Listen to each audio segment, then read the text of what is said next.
Welcome sa Cloudy Movie Recap. Ang pelikulang ikukwento natin ngayon ay ang A Secret Life of Pets 2. Halina't simulan na natin. Sa isang parke ng libangan, may isang Jack Russell Terrier na nagngangalang Max na nakamasid sa mga batang naglalaro kasama ang ibang mga hayop. Kinausap niya ang kanyang mga kaibigan tungkol sa kung gaano kahirap sigurong magkaroon ng maliit na tao sa bahay, dahil ang kanyang amo, si Katie, ay matagal nang walang kasintahan. Hindi inakala ni Max na mangyayari ito, ngunit makalipas ang ilang panahon, nakilala ni Katie si Chuck, isang siklista, at sila ay nagkagustuhan. Di nagtagal, nagsama silang dalawa, at nagbuntis si Katie. Ipinanganak niya si Liam. Bagaman ayaw ni Max sa mga bata, natutunan niyang tanggapin si Liam, at kalaunan ay naging magkaibigan sila. Dahil dito, natutunan ni Liam ang kumilos tulad ng aso. Naging malapit ang loob ni Max sa bata at naging sobrang protektado, palaging nag-aalala tuwing ginagawa ni Liam ang mga bagay na sa tingin niya ay delikado. Sa ibaba ng gusali, may kuneho na naglalaro kasama ang kanyang amo at iniisip niyang isa siyang tunay na superhero, tinatawag ang sarili niyang Captain Snowball habang kunwaring inililigtas ang lungsod. Habang nasa balkonahe, napansin ni Max si Snowball at nagsimula silang mag-usap tungkol kay Liam. Tinanong ni Snowball kung handa na bang pumasok sa paaralan si Liam, ngunit nag-alala si Max at sinabing mas mabuting manatili na lang sa apartment ang bata para sa kaligtasan nito. Habang nag-uusap sila, dumating si Duke at sinabing dinala ni Chuck si Liam sa paglalakad. Nag-aalala si Max at humingi ng tulong sa kanyang mga kaibigan upang malaman kung nasaan sila. Nagboluntaryo si Norman, ang guinea pig, at ginamit ang isang remote control na kotse para sundan sila. Sa pamamagitan ng radyo, ibinalita ni Norman kay Max na kumakain si Liam ng biskwit. Ngunit kahit karaniwan lang ito, nag-aalala pa rin si Max at muling nagkaroon ng pangangatong dulot ng kaba. Nakita ito ni Katie at dinala si Max sa labas para maglakad, bagay na ikinatuwa niya, hanggang sa malaman niyang pupunta sila sa veterinaryo. Sinabi ni Katie na masyado ng tensyonado si Max at pinilit siyang pumasok sa klinika. Habang naghihintay sila, may isang pusa na kumausap kay Max at ipinaliwanag na ang klinika ay para sa mga hayop na may problema sa pag-uugali, kaya napansin ni Max kung gaano kakaiba ang mga hayop na naroon. Pag-uwi nila, pinasuot kay Max ang isang cone sa ulo upang hindi niya kamutin ang sarili, ngunit dahil dito, nahirapan siyang gumalaw at maglaro ng kanyang paboritong laruan, ang maliit na bubuyog. Habang sinusubukan niyang abutin ang laruan, dumating si Duke na tuwang-tuwa at sinabing narinig niyang magbabakasyon sila. Labis itong ikinatuwa ni Max. Kinuha niya ang kanyang laruan at sinubukang ipagkatiwala kay Chloe, isang pusa, ngunit hindi siya pinansin nito. Kaya dinala ni Max ang laruan sa kapitbahay nilang aso na si Gidget, isang Pomeranian na lihim na may gusto sa kanya. Tinuring ni Gidget ang laruan na parang anak nila ni Max at ipinangakong iingatan ito ng mabuti. Pagkatapos nitong ayusin, sumakay sina Max at ang kanyang pamilya sa kotse at bumiyahe papunta sa isang bukirin. Habang ini-enjoy ni Duke ang bagong kapaligiran, naiilang naman si Max at gusto nang umuwi. Samantala, sa apartment, nagkaroon ng problema si Gidget nang aksidenteng mahulog ang laruan mula sa balkonahe papunta sa bintana ng isang matandang babae. Nang puntahan ni Gidget ito, nadiskubre niyang napapaligiran ng daan-daang pusa ang laruan, kaya nawalan siya ng pag-asa. Sa kabilang banda, si Snowball at ang pusa niyang kaibigan na si Chloe ay tinawag ni Daisy, isang Shih Tzu, para humingi ng tulong.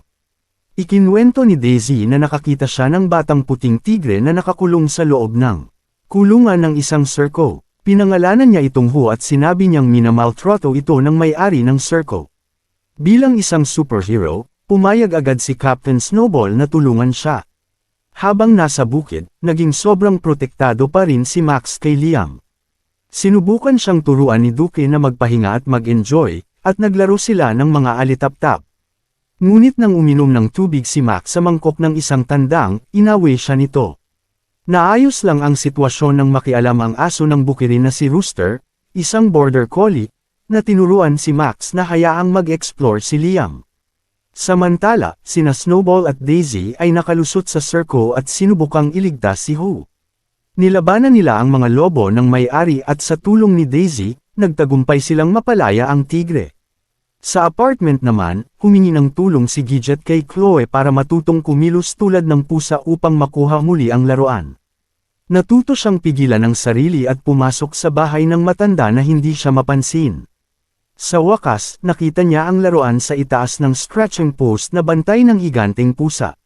Dahan-dahan siyang lumapit upang makuha ito. Ngunit nagising ang higanteng pusa sa tunog ng laruan ni Gidget na bubuyog. Dahil sa takot, humingi ng tulong ang aso, at ginamit ni Norman ang laser upang ilihis ang atensyon ng pusa. Tumalon ito mula sa stretching post at dinala ang laruan.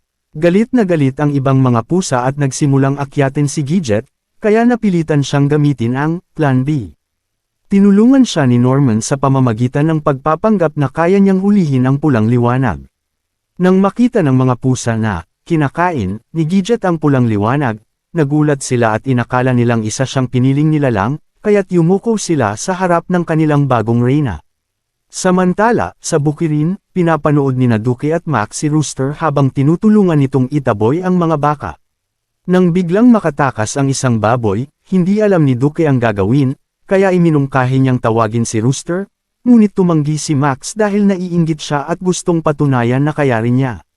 Kahit walang karanasan, sinubukan ni Max na itaboy ang beak pabalik sa kulungan, ngunit hindi lamang siya nabigo. Nabasag pa niya ang kulungan ng mga tupa, dahilan upang magsitakbuhan ang mga ito. Agad na dumating si Rooster at naibalik halos lahat ng tupa, maliban sa isang batang tupa na pinangalan ng Cotton. Dahil kasalanan ni Max, hiniling ni Rooster na tulungan siyang hanapin si Cotton.